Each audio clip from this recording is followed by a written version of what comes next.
प्रार्थना द्वारा अपना अभीष्ट सिद्ध कीजिए। परमपिता परमात्मा की प्रार्थना इस संसार रूपी समुद्र में मनुष्य का सबसे बड़ा आश्रय है। इसके द्वारा हमारे मन में एक महान शक्ति का प्रादुर्भाव होता है और उसके द्वारा हम बड़े बड़े कठिन जान पड़ने वाले कामों को सहज में पूरा कर डालते हैं। ईश प्रार्थना की प्रणाली केवल हिंदू धर्म अथवा भारतवर्ष की ही वस्तु नहीं है, वरन सभी धर्मों और देशों के महापुरुषों ने इसका विधान किया है और इसे कष्टों तथा आपत्तियों से बचने का सर्वप्रधान साधन माना है। ईसाइयों में प्रार्थना का बड़ा महत्व है और कोई धार्मिक ईसाई प्रतिदिन बिना प्रार्थना किए नहीं रहता। मुसलमानों की नमाज भी ईश प्रार्थना के सिवा और कुछ नहीं और उनके ऊंचे दर्जे के फकीर रात रात भर जाग कर प्रार्थना करते रहते हैं। बौद्ध, जैन, पारसी, यहूदी सभी धर्मों में प्रार्थना का महत्व स्वीकार किया गया है। प्रार्थना किस प्रकार करनी अधिक उत्तम है और किस विधि से उसका प्रभाव शीघ्र ज्ञात हो सकता है, इस संबंध में भगवत भक्तों ने बहुत कुछ कहा है। उनमें से कुछ की चर्चा यहाँ की जाती है। भगवान से हम जिस बात की या जिस वस्तु की प्रार्थना करते हैं उसकी तीव्र चाह हमारे मन में हो, यदि उस वस्तु के बिना हमारा काम अन्य किसी वस्तु से चल जाता दिखता हो तो समझना चाहिए कि उसकी तीव्र चाह हमारे मन में नहीं है। प्रार्थना के समय पूर्ण धैर्य की आवश्यकता है। थोड़ी थोड़ी देर बाद यह ख्याल करते रहना कि अभी फल प्रकट हुआ कि नहीं, अविश्वास का परिचायक है। बीज बोकर जल से सींचकर फिर तुरंत ही उसे उखाड़ कर देखा नहीं जाता कि बीज में अंकुर निकलने लगे या नहीं। प्रार्थना का तार टूटना नहीं चाहिए। फल प्रकट होने तक यथासाध्य अनवरत प्रार्थना चलती रहे। यह पक्का विश्वास मन में बना रहे कि प्रभु यही हैं और वे अवश्य हमारी प्रार्थना स्वीकार करके यह वस्तु हमको देंगे। जो कोई भी उनके सामने किसी वस्तु के लिए उपस्थित होता है उसे वे अवश्य उसकी मांगी वस्तु देते हैं, इसलिए हमें भी अवश्य देंगे। किंतु प्रार्थना के समय प्रभु के सामने उस वस्तु का रोना रोने की आवश्यकता नहीं है।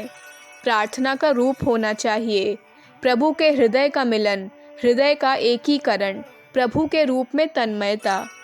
सारांश यह है कि हम जो वस्तु चाहते हैं उसके अभाव की ओर से मन को हटाकर वह वस्तु जिन प्रभु में वर्तमान है उनका ध्यान करें, बजाय कि इसके कि हम इस बात का ध्यान करें कि अमुक वस्तु नहीं है। हम यह विचारते रहें कि हमारी चाही हुई वस्तु पूर्ण रूप से मौजूद है और वह हमको मिलेगी।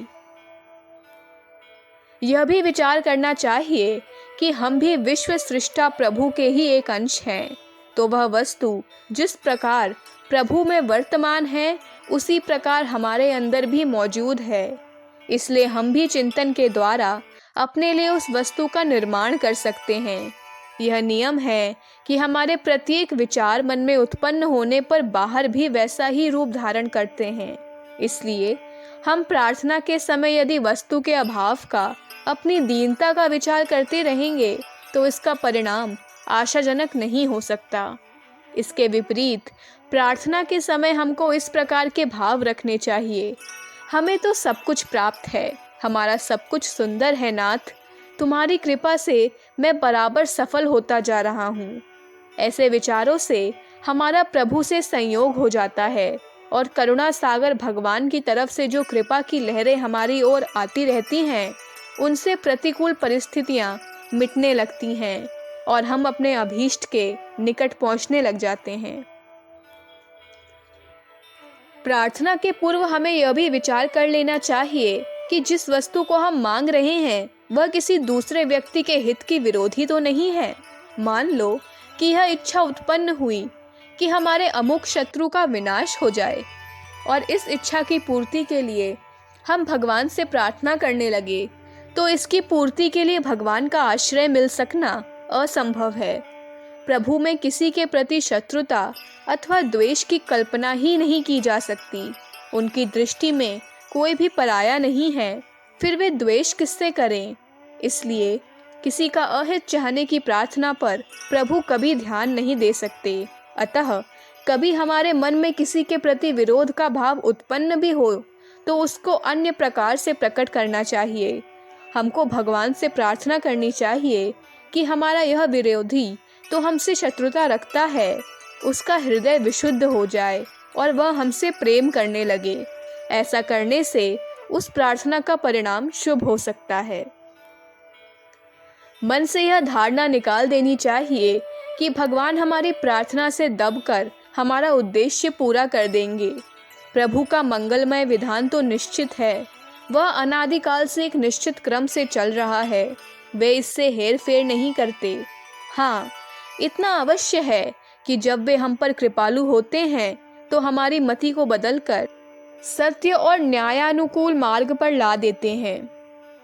प्रार्थना से पूर्व कुछ देर तक अपनी इच्छित वस्तु का प्रसन्नता पूर्वक स्मरण करते रहें और अपने हृदय की भाषा में भगवान से उस संबंध में प्रार्थना करें।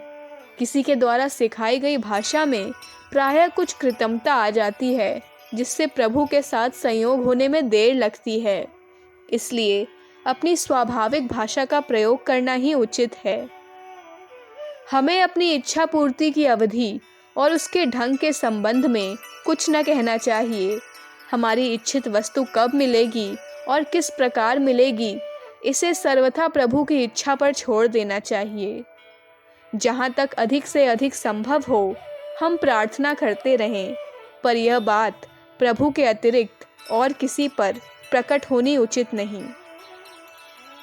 अगर हम इस विधि से प्रार्थना करेंगे तो हमको उसका परिणाम शीघ्र ही दिखलाई पड़ने लगेगा।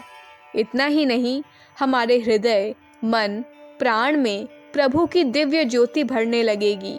तब हम प्रार्थना के असली स्वरूप भगवत प्रेम के निकट पहुंच जाएंगे और सब विषयों से मन को हटाकर प्रभु की प्राप्ति के लिए ही प्रार्थना करने लगेंगे। अखंड ज्योति, अप्रैल 1957, पृष्ठ संख्या 14, 15, 16। हमारे YouTube चैनल विचार क्रांति दूत अखंड ज्योति पत्रिका को सब्सक्राइब करें एवं अगली वीडियोस प्राप्त करने के लिए बेल आइकन दबाएं। धन्यवाद।